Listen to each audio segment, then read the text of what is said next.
करेंगे। जब भगवान को हम अपना मान ले, भगवान से संबंध बना ले, तो बस जीवन हमारा आनंदमय हो जाएगा।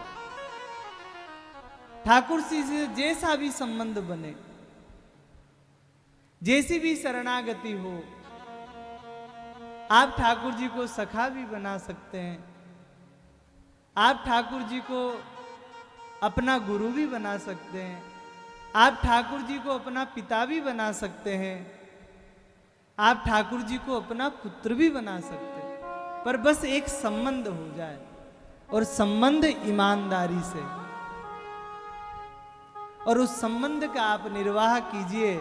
और सच्ची कई सारी घटनाएं हैं कि संतों ने, भक्तजनों ने, गृहस्थियों ने भगवान से संबंध बनाया और उसका निर्वाह किया, तो उन्होंने भगवान को पा लिया। बस एक संबंध बन जाए कि ठाकुर जी हमारे हैं और हम ठाकुर जी के हैं। और देखिए, संबंध में बड़ा बल होता है। आप किसी के घर जाओ तो हर जगह आप भोजन नहीं करते हो, भोजन की मनवार तो सब जगह की जाती है। आप किसी के घर पहुंच गए, भोजन कर रहे हैं, तो आपसे पूछेंगे जरूर कि आइए प्रसाद पा लीजिए या भोजन कर लीजिए। पर आप हर जगह भोजन नहीं करते। आप कहाँ भोजन करते हो? जहाँ संबंध में प्रगाढ़ता होती है, जहाँ अपनत्व होता है, वहीं आप भोजन करते हो। बोले कितनी भूख लग रही हो, जहाँ अपनापन नहीं है, जहाँ संबंध नहीं है, आप कहोगे अभी अभी पाके ही आए हैं। बोले आपको बहुत भूख लग रही हो। तो यही है, ठाकुर जी से हमारा संबंध हो जाए। एक बरसाना के सेठ जी थे, ये सच्ची घटना है। ठाकुर जी की बड़ी कृपा थी, दुकान थी, खूब व्यापार चलता था, 3 पुत्र थे, खूब बढ़िया से आनंदमय जीवन को जी रहे थे। एक दिन वो चिंतन करने लगे कि ठाकुर जी कृपा करते, मेरी पुत्री भी होती तो कितना अच्छा होता। ठाकुर जी ने सब कुछ दिया, पर मुझे पुत्री नहीं दी। अब जब इसको सोचने लगे तो धीरे धीरे दुखी होने लगे। एक दिन संत जी दुकान के बाहर से निकल रहे थे, सेठ जी से बड़ा स्नेह करते थे। सेठ जी को उदास देखा तो कहा, श्रीमान जी क्यों उदास हो? सेठ जी ने कहा कि ठाकुर जी ने सब कुछ दिया, पर एक बेटी भी दे देते तो कितना अच्छा होता। संत जी ने कहा, सेठ जी आप चिंता क्यों कर रहे हैं? आप बरसाने में रह रहे हो और फिर बेटी की याचना कर रहे हो। आप राधा रानी को ही अपनी बेटी बना लीजिए और उनसे ही लाड लड़ाइए। और सज्जनों, ये हकीकत है, ठाकुर जी यदि कोई संबंध को अपूर्ण रख दे तो वो ठाकुर जी से जोड़ लेना चाहिए। किसी को पुत्र नहीं है तो पुत्र का संबंध ठाकुर जी से जोड़ लीजिए। किसी के जीवन में भाई की कमी है तो संबंध को भगवान से जोड़ लीजिए। माँ की कमी है तो उस माँ के संबंध को राधा रानी से जोड़ लीजिए, श्री जानकी जी से जोड़ लीजिए, तो हमारा जीवन आनंदमय हो जाएगा और उस संबंध से ही हमारा कल्याण हो जाएगा। संत जी को बात समझ में आ गई और संत जी राधा रानी के मंदिर में गए, श्री किशोरी जी के सन्मुख हुए और हाथ जोड़ करके प्रार्थना करने लगे कि हे लाडली जू, इतने दिन में वैसे ही परेशान रहा, तेरे धाम में रहता हूं, पर कभी मेरे मन में ये विचार नहीं आया कि तुमको ही मैं अपनी बेटी बना लूं। पर मार्ग प्रशस्त कब होता है, जीवन में बदलाव कब आता है? जब संत हमारे जीवन में आते हैं। और संत बड़ी कृपा करते हैं जो हमारे जीवन में आकर के हमको प्रेरित करते हैं। पर आश्चर्य की बात यह है कि हम बदलना ही नहीं चाहते। आप में से कितने लोग होंगे जिन्होंने कई सारी कथाएं सुनी होगी, और हमारे रामकृष्ण जी के द्वारा भी ये सुंदर आयोजन हुआ, पर कितने लोगों के जीवन में बदलाव आएगा ये विचार नहीं है, विषय है। आप कितने लोग आते हो, समय निकाल करके आते हो, खूब सुंदर भाव बना करके आते हो, पर परिवर्तन क्यों नहीं आता? क्योंकि हम परिवर्तन चाहते ही नहीं है। हम सत्संग को सुनते तो हैं पर उसको जीवन में नहीं उतारते। संत लोग तो सदैव हमें बदलना चाहते हैं, संत लोग सदैव हमको भगवान की ओर भेजना चाहते हैं। आज सेठ जी ने किशोरी जी से कह दिया कि आज से आप ही मेरी बेटी हो, घर पे आ गए। अब सेठ जी ने अपनी दिनचर्या ही बदल दी, लाडली जी से प्रेम बढ़ाने लगे, किशोरी जी से प्रेम बढ़ाने लगे। और रोज महाराज दुकान में जाते तो जो ही दुकान का समय होता तो उनको महाराज घर आने की जल्दी होने लग जाती। सोचने लगते कि आज किशोरी जी ने कुछ खाया होगा कि नहीं, मेरी बेटी क्या कर रही होगी, मेरी बेटी ने कुछ खाया होगा कि नहीं। ऐसे करके तुरंत महाराज दुकान बंद करके घर पे आते और अपने घर वालों से बातचीत करके कमरे में चले जाते और फिर राधा रानी से बात करने लगते, भाव बनाते कि आज किशोरी जी ने ये खाया होगा, आज किशोरी जी ने ये पहना होगा, आज किशोरी जी ने मुझे याद किया होगा। रोज महाराज चिंतन करते। अब ऐसे चिंतन करते करते उस भाव में प्रविष्ट हो गए। अब तो वो अपनी बेटी किशोरी के बिना रह ही नहीं पाते। और जिस दिन महाराज दुकान का अवकाश होता उस दिन बड़े प्रसन्न होते कि आज तो दिन भर में मेरी बेटी के साथ रहूंगा। अब एक दिन की बात है, ठाकुर जी ने सोचा कि मैं देखूं तो सही इनका संबंध कैसा है, क्योंकि ये दुनिया भगवान से तभी संबंध बनाती है जब कोई आवश्यकता होती है। आज हम भगवान को कब अपना बनाते हैं? जब या तो बहुत दुखों की बारिश हमारे ऊपर हो जाए, या फिर कोई महाराज कोई वस्तु की याचना हो, तो हम भगवान के मंदिर में जाकर के भगवान से प्रार्थना करने लग जाते हैं। भगवान ने कहा इस संबंध, किशोरी जी ने कहा इस संबंध को मैं देखूं तो सही। तो आज महाराज एक छोटी सी लीला की, एक चूड़ी बेचने वाली सेठ जी की दुकान में आई। सेठ जी ने कहा कि तुम घर पे चली जाओ और जाकर के मेरी बहुओं को चूड़ी पहना करके आ जाओ। चूड़ी वाली घर गई, जाकर के कहा सेठ जी ने मुझे भेजा है, चूड़ी पहन लो। 3 बहुएं थी, तीनों बहुएं आई, चूड़ी पहन ली। किशोरी जी ने सोचा कि मेरे पिताजी ने भेजा है तो मैं भी चूड़ी पहन लेती हूँ। किशोरी जी छोटा सा नन्ही सा कन्या का भेष बना करके और ठुमुक ठुमुक करके चल के उस महाराज चूड़ी पहनाने वाली के पास आ गई और अपने दोनों हाथ आगे कर दिए कि मुझे भी चूड़ी पहना दो। उस चूड़ी वाली ने जो ही किशोरी जी को देखा तो आनंदित तो हो गई। अब महाराज सुंदर चूड़ी पहना दी। चूड़ी वाली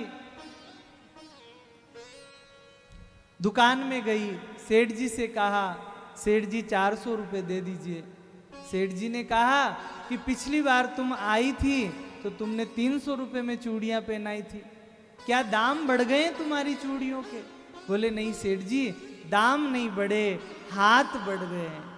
सेठ जी सोचने लगे कि बेटे भी 3 हैं और बहुएं भी 3 ही है, ये चौथी चूड़ी पहनने वाली कौन आ गई? सेठ जी कहने लगे कि तुमको पैसे लेने तो वैसे ही ले लो, पर झूठ मत बोलो। चूड़ी वाली ने कहा कि बाबूजी गरीब आदमी है, झूठ नहीं बोलते। आपको यदि विश्वास न हो तो घर जाकर के पूछ लीजिएगा, फिर बाद में पैसे देने आ जाइएगा। सेठ जी शाम को घर गए, वही नित्य क्रिया, सबसे भोजन पानी करके कमरा बंद करके जो भाव बनाने लगे, किशोरी को रिझाने लगे, तो आज श्री राधा रानी नाराज हो रखी, आज बात ही न करे। सेठ जी ने कहा कि क्या हुआ बेटी, क्यों नाराज हो? बोले अभी बेटी कहना बंद कीजिए, आपने मुझसे संबंध तो बनाया, पर वो संबंध आपने अंतर मन से नहीं बनाया, ऊपर ऊपर से बनाया,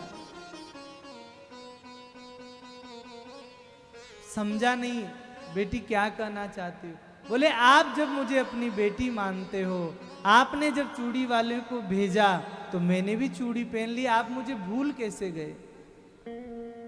सेठ जी को रोना आ गया। बोले श्री किशोरी जी माफ कर दीजिए, मुझसे गलती हो गई, दोबारा ऐसा नहीं होगा। सज्जनों, हमारे साथ भी यही होता है, हम भगवान से संबंध तो बनाते हैं, पर जब कोई दुख आता है, कोई तकलीफ आती है तो हम हार जाते हैं। उस समय हारना नहीं चाहिए और अपने भाव को पुष्ट करना चाहिए और कहना चाहिए कि भगवान हमारे हैं और भगवान ने हमारा हाथ पकड़ा है तो वो हमारा हाथ छोड़ेंगे नहीं। हम डगमगाने लग जाते हैं, अरे काम होगा कि नहीं होगा, भगवान हमारी बात सुनेंगे कि नहीं सुनेंगे? अरे क्यों नहीं सुनेंगे? जब आपका संबंध प्रगाढ़ता का है, आपका संबंध सच्चा है, तो जरूर सुनेंगे। जब मीराबाई की सुन ली, वामदेव जी की सुन ली, नामदेव जी की सुन ली, नरसिंह मेहता की सुन ली, तो क्या हमारी नहीं सुनेंगे? आप नानी बाई के मायरे का श्रवण करते होंगे। नानी बाई का भाई चला जाता है और नानी बाई रोने लगती है, तो नरसिंह जी कहते हैं कि ये सांवरे के ही राखी बांध दे। बोले बाबूजी राखी तो बांध दूं, पर ये संबंध निभाएगा, मायरा भरने के लिए आएगा? तो नरसिंह जी ने कहा कि मैं सगे भाई की तो जिम्मेदारी नहीं ले सकता कि वो आएगा कि नहीं आएगा, पर यदि सांवरे की कलाई में तुम राखी बांध दोगे तो दौड़ा दौड़ा तुम्हारा मायरा भरने के लिए जरूर आएगा। और सज्जनों, आप सबने देखा, आप सब श्रवण भी करते हो, भगवान रुक्मणी को लेकर के, सारी पटरानियों को लेकर के सुंदर महाराज आभूषणों से सज करके और खूब महाराज 56 करोड़ का मायरा भरा। ये कब संभव हुआ? जब उनका सच्चे मन से एक संबंध बनाया और सच्चे मन से महाराज भाई माना। जो ही रक्षाबंधन आता, नानी बाई महाराज सुंदर राखी बनाना प्रारंभ कर देती। मेरे सांवरे की कलाई में मैं राखी बांधूंगी, उससे क्या होगा कि जब उनके संबंध की बारी आएगी तो संबंध को महाराज पूर्ण कर देंगे। तो आज सेठ जी भी उदास हो गए, किशोरी जी से क्षमा मांगी और इसके बाद महाराज चूड़ी वाली के घर गए और जाकर के उसके चरणों को पकड़ लिया कि हे चूड़ी वाली, तुम धन्य हो गई, तुमने मेरी किशोरी जी का दर्शन कर लिया, तुमने मेरी किशोरी जी का दर्शन कर लिया। मैं ऐसा अभागा कि मैंने उनको बेटी तो माना, पर सच्चे मन से नहीं मान पाया, मैं चूक गया और तुमने मेरे श्री किशोरी जी के कर कमल में मारा चूड़ी स्थापित कर दी, तुमने अपना संबंध प्रगाढ़ बना लिया। तो सज्जनों, जब सच्चा संबंध होता है ना भगवान से, तो बात बन जाती है। भगवान से कह दीजिए कि कैसे भी रखिए, महल में रखिए चलेगा, झोपड़ी में रखिए चलेगा, पर आप हमेशा अपनी दृष्टि में जरूर रखिए, अपनी नजर में जरूर रखिए।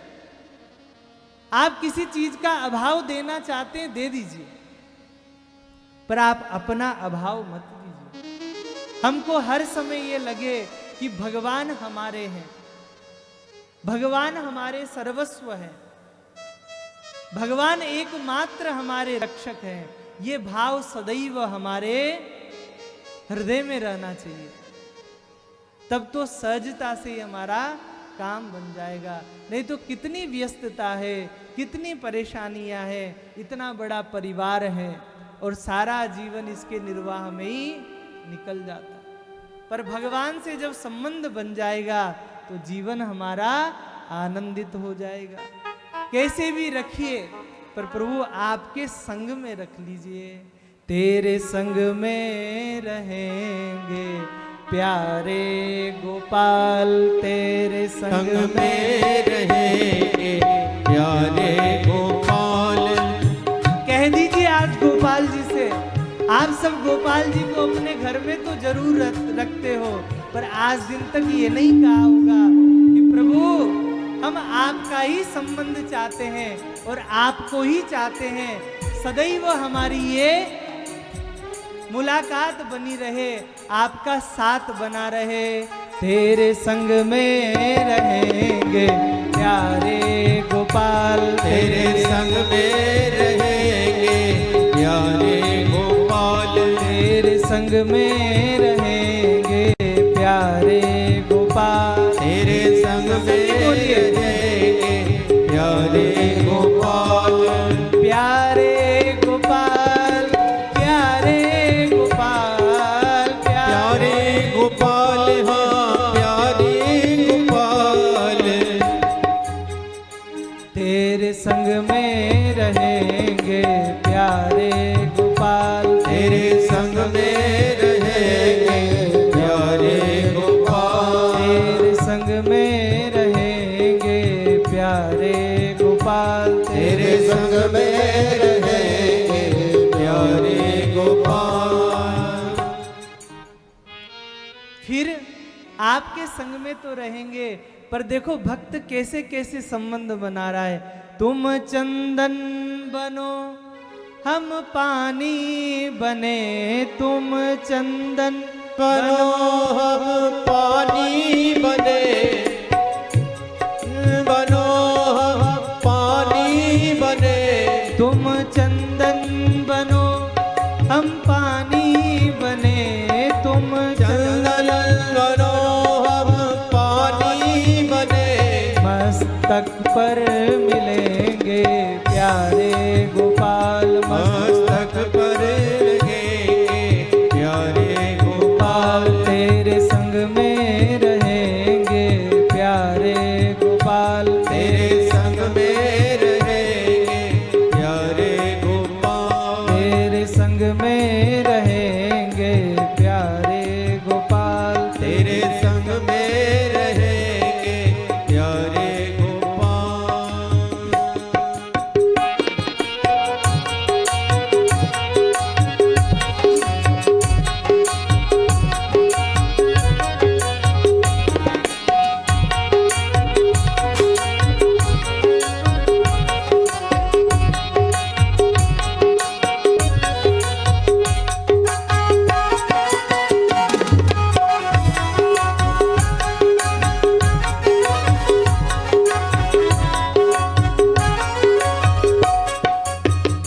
तुम पुष्प बनो मैं धागा बनो, तुम पुष्प बनो मैं धारा बनो, तुम पुष्प बनो मैं धागा बनो, तुम पुष्प बनो मैं धारा बनो, माला में मिलेंगे प्यारे गोपाल, माला में मिलेंगे प्यारे गोपाल, माला में मिलेंगे प्यारे गोपाल, माला में मिलेंगे प्यारे गोपाल, तेरे संग में रहेंगे प्यारे गोपाल, तेरे संग में रहेंगे प्यारे गोपाल, तेरे संग में रहेंगे प्यारे गोपाल, तेरे संग में